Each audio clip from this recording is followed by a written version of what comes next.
আজকের ভগবদ্গীতার নির্যাস, যতক্ষণ আমরা আত্ম উন্নতির পথে আছি ততক্ষণ আমরা কত দ্রুত বা ধীর গতিতে এগোচ্ছি সেটা গুরুত্বপূর্ণ নয়। সব সময় মনে রাখতে হবে গতির চেয়ে দিশা অনেক বেশি গুরুত্বপূর্ণ। ভগবদ্গীতায় ভগবান শ্রীকৃষ্ণ বলছেন, ন ইহ অভিক্রম নাশো অস্তি প্রত্যবায় ন বিদ্যতে। অর্থাৎ আত্ম উন্নতির অনুশীলন কখনো ব্যর্থ হয় না এবং তার কোনো ক্ষয় নেই।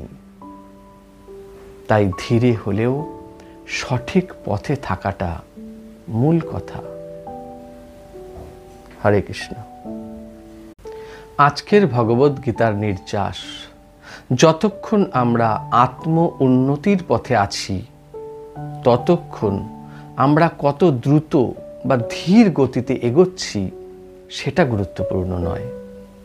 সব সময় মনে রাখতে হবে গতির চেয়ে দিশা অনেক বেশি গুরুত্বপূর্ণ। ভগবদ্গীতায় ভগবান শ্রীকৃষ্ণ বলছেন, ন ইহ অভিক্রম নাশো অস্তি প্রত্যবায় ন বিদ্যতে। অর্থাৎ আত্ম উন্নতির অনুশীলন কখনো ব্যর্থ হয় না এবং তার কোনো ক্ষয় নেই। তাই ধীরে হলেও সঠিক পথে থাকাটা মূল কথা। হরে কৃষ্ণ।